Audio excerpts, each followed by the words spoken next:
everybody, it's Allison Williams here, your host of the Crushing Chaos with Law Firm Mentor podcast.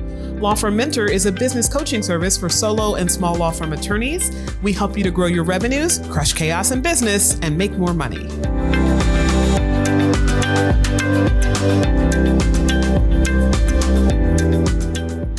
Hey everybody, it's Allison Williams here, your Law Firm Mentor, and welcome to another episode of the Crushing Chaos with Law Firm Mentor podcast, where this week we're going to talk about my favorite topic in the law, which is how people produce profit.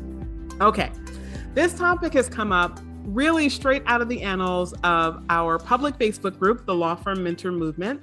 And I remember seeing this discussion thread that started where someone suggested that they couldn't afford to hire and they were really struggling with when would be the right time for them to make a decision to hire someone.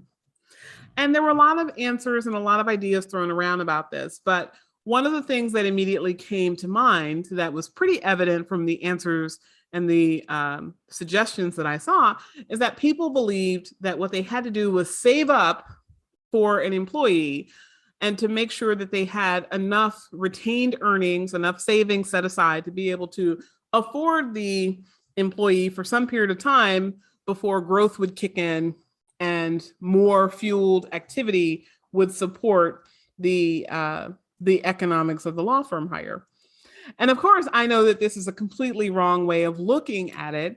It really is derived from a lack mindset, the mindset that says, I don't have when I am looking to hire an employee. So therefore, I can't secure the employee. And it's kind of like which came first, the chicken or the egg? Do I have the money and then hire the person, or do I hire the person to make the money? And hiring the person to make the money is not just going to support your economic needs in the present, it is also going to fuel the growth of your law firm. And this is something that we talk about a lot here at Law Firm Mentor, that people produce profit.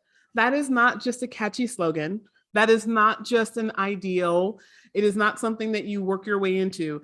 It is a belief system that if you adopt it and you truly learn how to see people as profit in your business, how you will have a much better business and you will be producing both economic profit as well as additional time for yourself so that you're not manically working like a slave more than you desire to work in your law firm, and you can have the best of both worlds.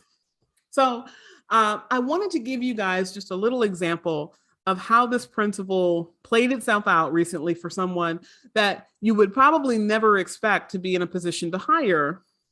But yet this person stepped into the people produce profit mindset and was able to get to a great result. And then we're going to talk a little bit about some of the considerations that you have to have, some of the things you have to go over in your mind when you are trying to get to a profit producing plan around the people in your law firm. So first, the story. This is one of our clients here at Law Firm Mentor. This person has been with us just over a year. She signed up for her second year a few months back now. And this person joined us really with a desire to create for herself a true maternity leave. She had 2 children before. One child, her very first child, essentially tanked her business. And not because she wasn't working. She was working while she was also out on, quote, maternity leave. In terms of what that looked like, we won't go into. But she was working as well as taking time off. But it was very helter-skelter, right? It was kind of one of those circumstances that I see a lot of women lawyers talk about, which is, how do I fit in maternity leave? So in other words, it becomes one of those, all right, I gotta take care of some clients. I have to produce some income. I'll have to do some work, and I want to bond with baby. So I'll bond with baby and then I'll do some work, and I'll bond with baby and I'll do some work. And then you feel frustrated by your entire existence during that process because you haven't given yourself time to physically heal. You haven't given yourself time to emotionally adapt to the new undertaking of motherhood. And you haven't given yourself the time to truly enjoy either of the parts of your life that you're servicing. So when you're with the baby, you're thinking about all of the stressful activity back at the office that you are neglecting. And when you are at the office, you are feeling resentful and frustrated because you want to be with your new infant. And so that was her experience. And she did not want to have that experience the second time around. So she tried something a little bit different second time around. This time she had more of a business and said, I got to keep this going. So she juggled a little bit better, having learned some of the things that do and don't work for communications and do and don't work for client maintenance and do and don't work for managing a litigation calendar. So she learned from the first time out, if you will, and she made a better choice and a better structure for herself, but she still felt unfulfilled and frustrated and resentful during that process. So this time around, when she knew that she was going to have a third child, she said, I'm not doing this again. There's got to be a better way. So she presented myself and other members of our coach team here at Law Firm Mentor with the challenge. And she said, I want to take a real maternity leave. And when I say leave, I want to be on leave. I don't want to be working part-time and breastfeeding in one room and then rushing over to the next room to have a client consult and then rushing to the courthouse. I want to truly be off and enjoying my maternity leave to do the things that I need to do as a mother, as well as to, physically recover from what I just went through. And so with that as her goal, we had a defined definition of what success would look like. Success for her would look like out of office, not working while she is on maternity leave. That means extended periods of time, several months at a clip, where she would not be available, which meant she had to, coming into our ecosphere as a super solo. She had no staff. Well, not exactly true. She had a part-time VA, but that was really it. That person was kind of like the kind of eyes and ears, half paper pushing, half admin, half Girl Friday type person. But that person was a part-time assistant. She was obviously going to need a full-time lawyer. She was going to need to have some administrative staff to take care of things like paying the bills and organizing the activity and making sure that clients' matters were handled appropriately. And we had to staff her up. And the question became, how do I staff up when I'm only making, a couple $100,000, not even, right? I still got to support myself. I still have to support my kids. I still have a lifestyle to maintain, and people cost money, right? That's the first thought that everyone has. People cost money.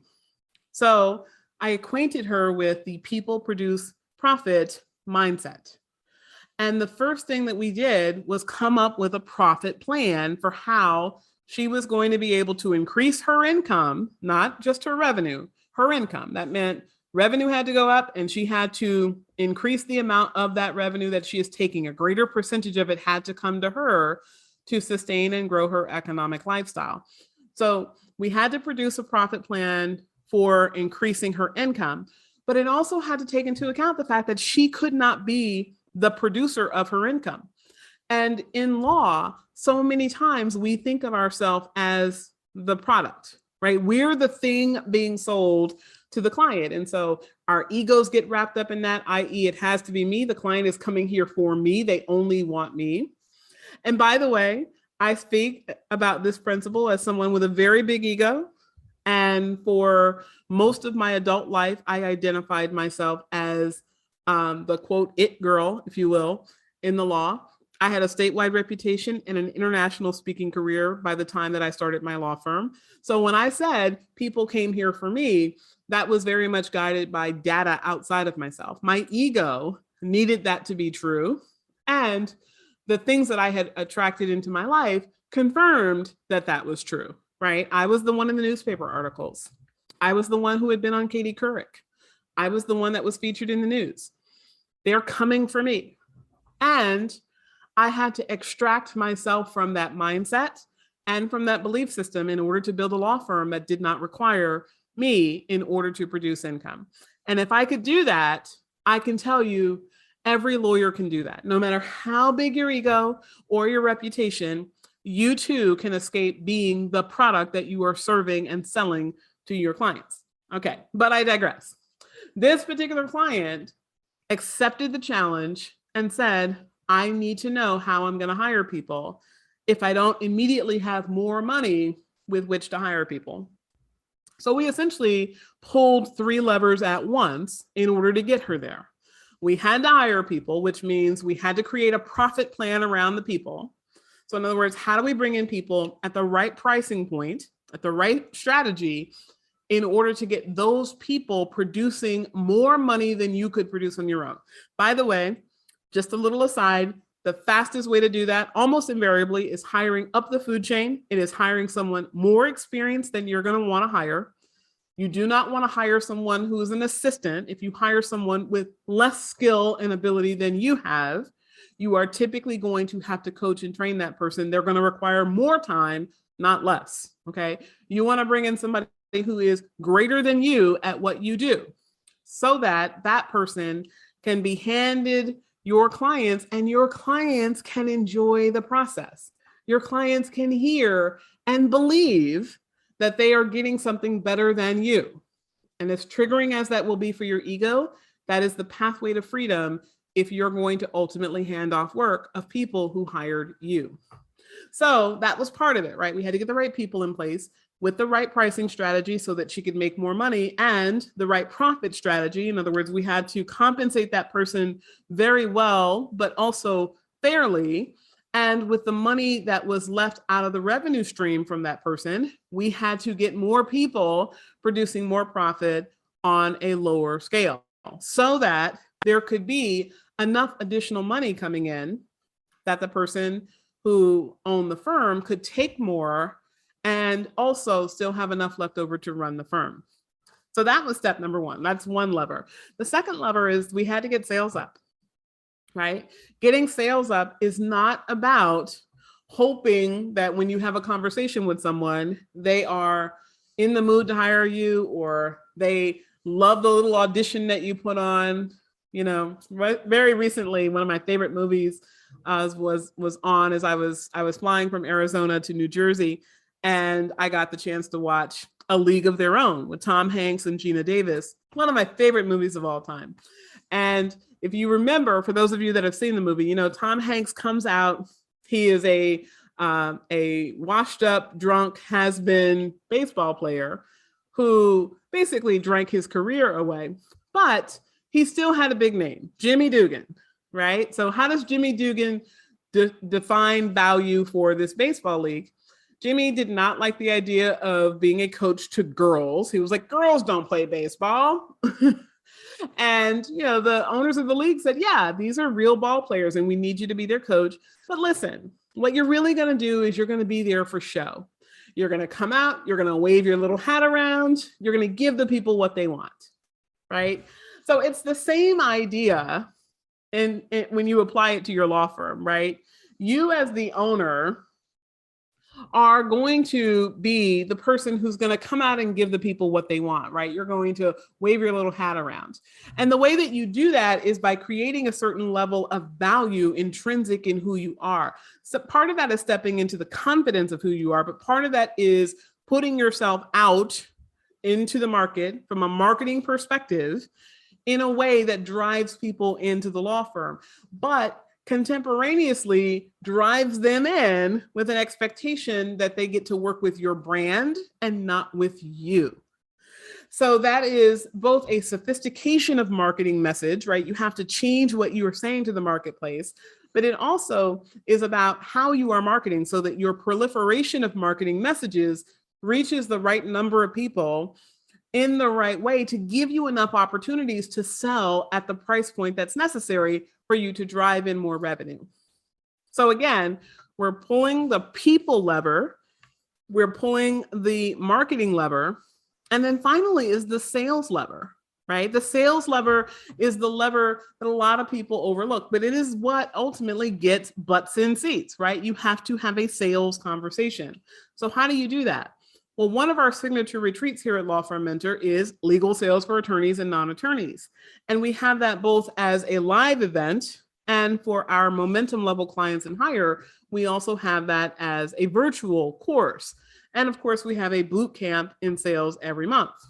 And so there's a deluge of information about how to have sales conversations.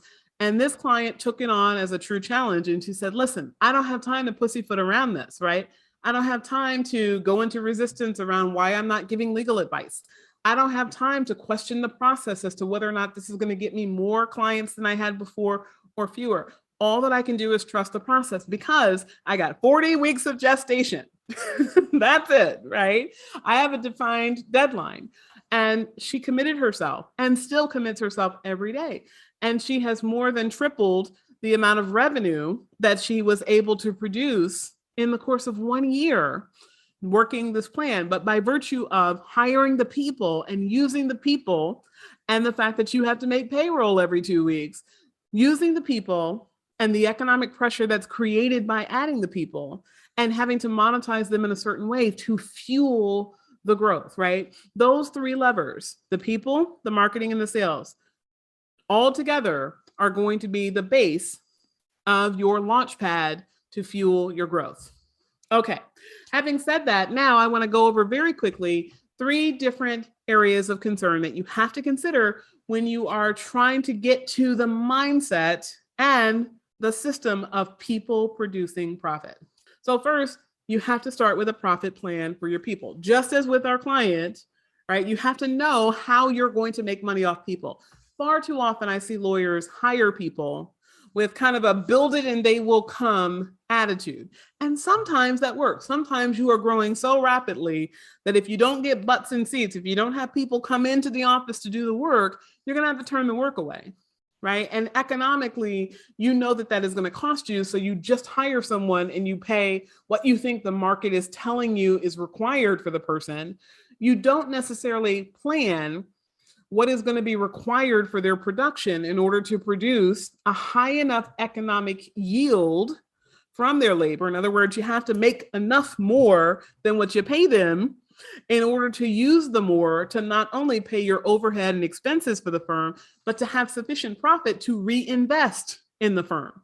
And as you add people and you add payroll, you have to also be adding retained earnings. And you do that through having enough money in excess of what you pay people to be able to stock some away.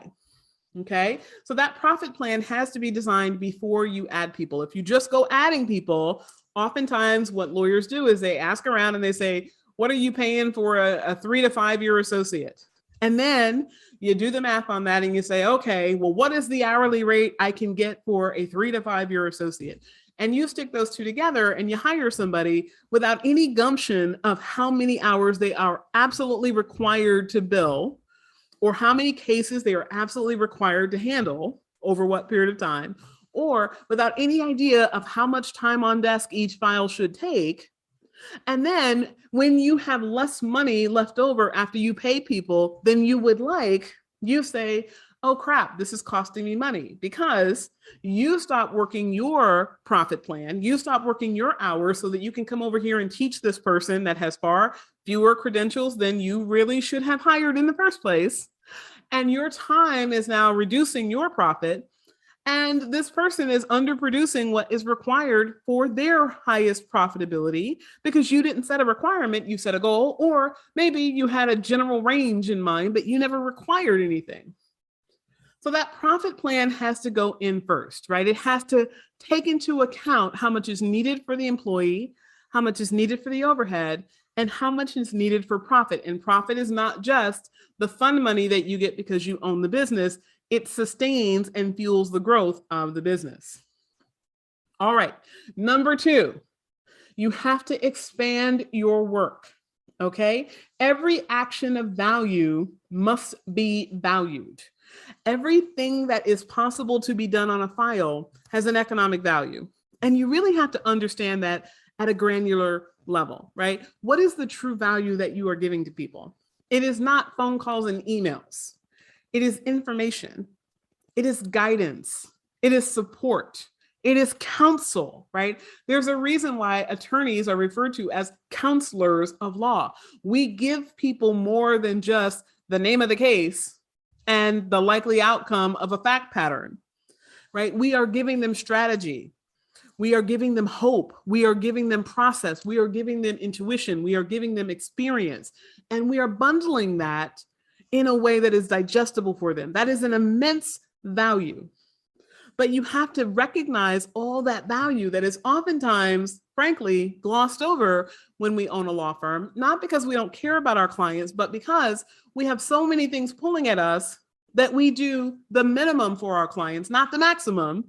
And if you are in many lack-minded owner law firms, you have also probably gotten the message somewhere that you do people the greatest service by doing as little as possible so you can bill them as little as possible and keep their legal fees down.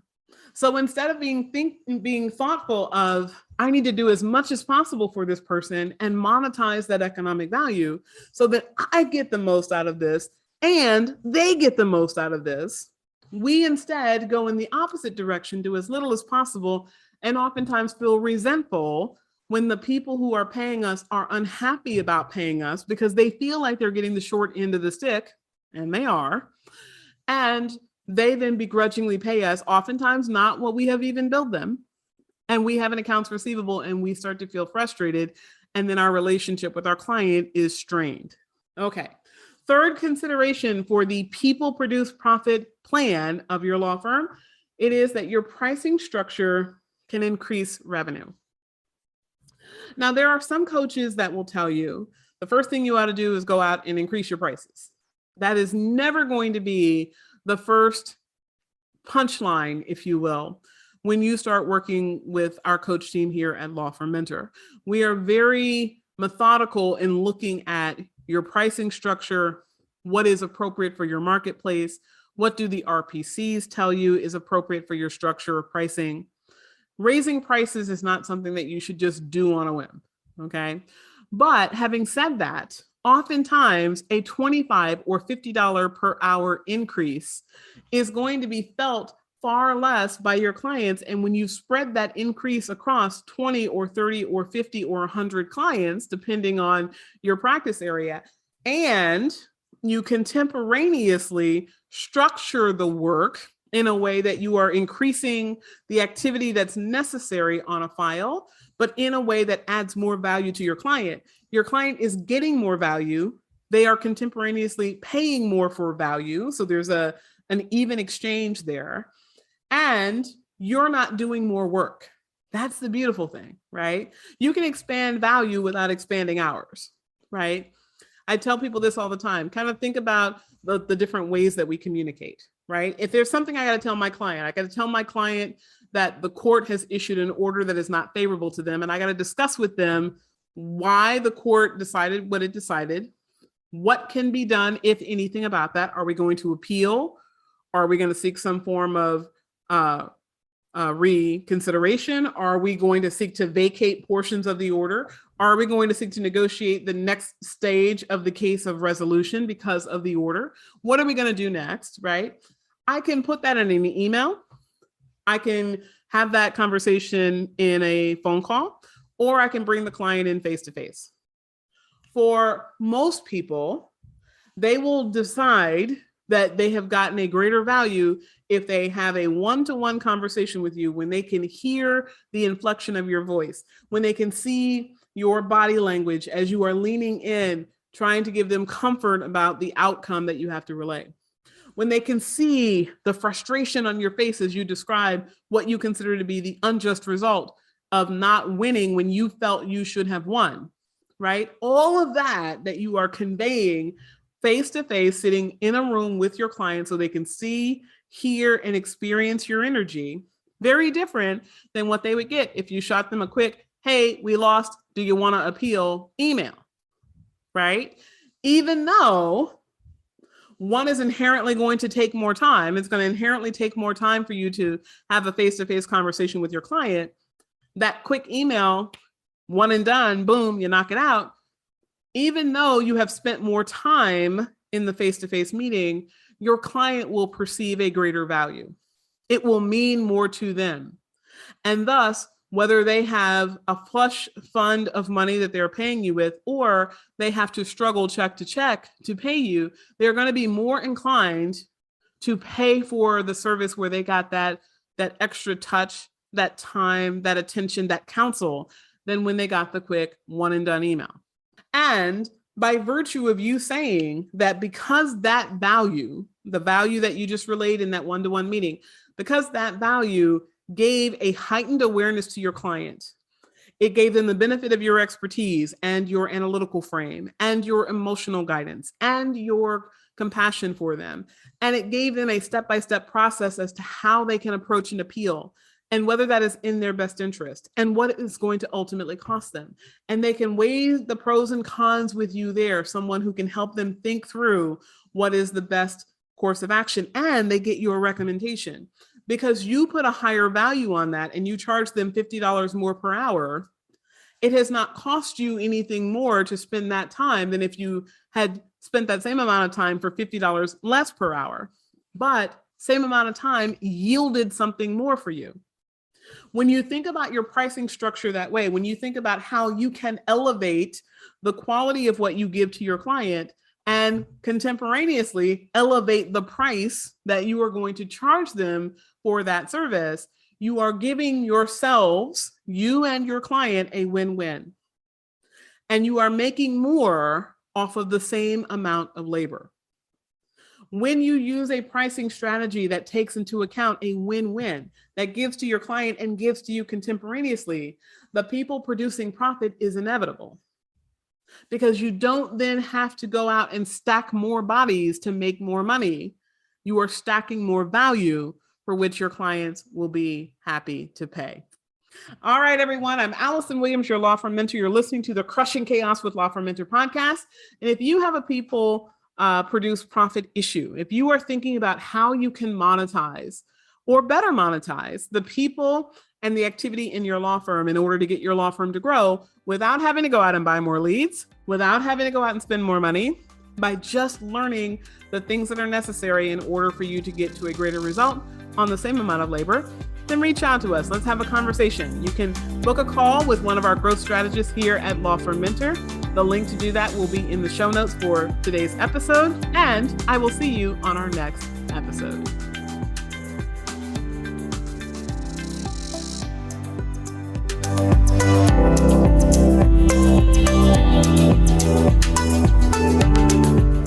Thank you for tuning in to the Crushing Chaos with Law Firm Mentor podcast. To learn more about today's show and take advantage of the resources mentioned, check out our show notes. And if you enjoyed today's episode, take a moment to follow the podcast wherever you get your podcasts and leave us a rating and review. This helps us to reach even more law firm owners from around the country who want to crush chaos in business and make more money. I'm Allison Williams, your law firm mentor, everyone. Have a great day.